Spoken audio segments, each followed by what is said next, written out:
This video is focused on the logging widget. We're going to do an overview of the widget. We're going to talk about the general logging that is available, case logging. There's a lot of different type of logging available. The monitoring tab, session messages, SBucket logging, permission logging.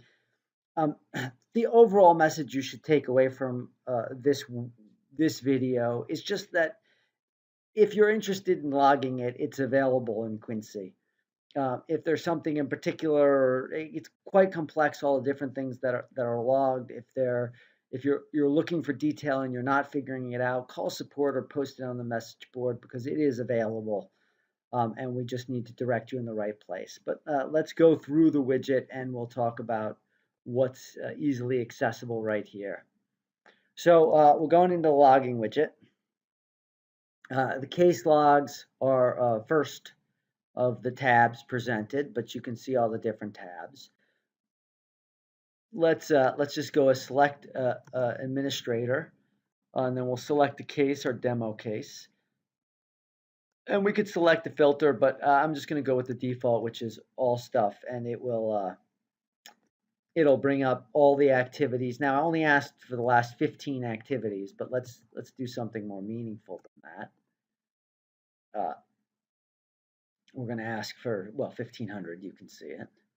And we're going to get all the different activity that occurred in this case, going back at least 1,500 records with the unfiltered data. And then we can do what we call calculating work gap, which will tell you on average how much time we worked a day in this case. We also have this information in grid form, which I find much easier.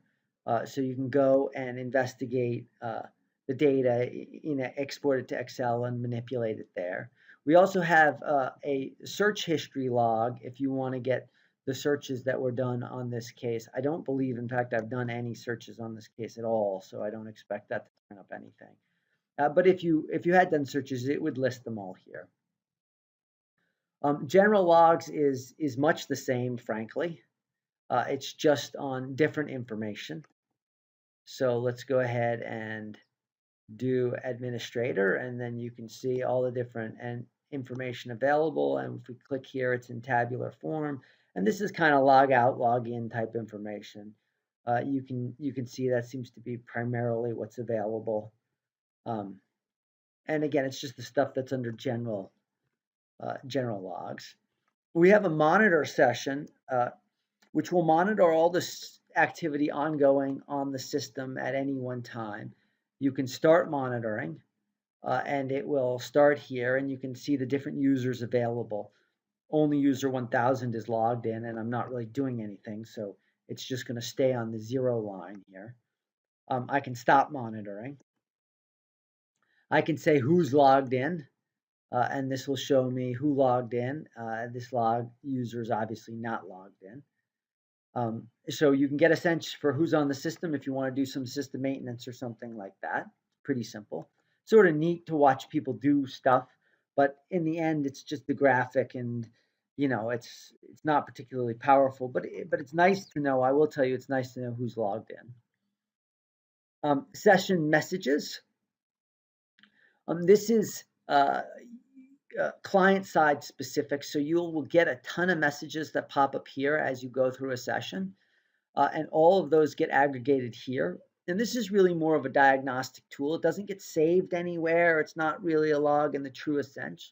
But if you find yourself in a problem, or if you are in a problem and you call the administrator, they can utilize this tab to maybe recreate what got you into the bind. SBucket, if you have an SBucket hooked up, it will show you all the activities, whether you uploaded, when you created a new bucket, downloaded, when those happened, and who did them. And then finally, permissions. Permissions is a new feature we added recently, and it will show you when you created a role, who you assigned it to, what information was available in that role, all this kind of stuff. So if you have a user claiming, hey, I didn't do it, I couldn't have, I didn't have access, you can go and figure out whether or not they had access, when they had access, and to what. and who assigned them roles. So it's a pretty good way of piecing together what might have happened. That said, it's not for the faint of heart. This is sort of chock full of descriptive information, but stuff that's difficult to piece together. So a bit of an adventure here. But anyway, that's the logging widget. Not a heck of a lot to say because logging is not incredibly interesting, but it is in fact all here. And so you can get a good sense for everything that's going on a case in a general sense. You can monitor the environment. You can help diagnose somebody who might have had trouble. You can see what happened with an SBucket or permissions that were assigned to a user and when they had access rights and things of that nature. So that's the logging widget. Play around, see what you can find. If you can't find something and you need help, post it on the message board because like I said, there's so much logging here. If you can't find it, I'm sure it's available. It's just a question of having us unearth it for you. So thank you very much. That's all I got.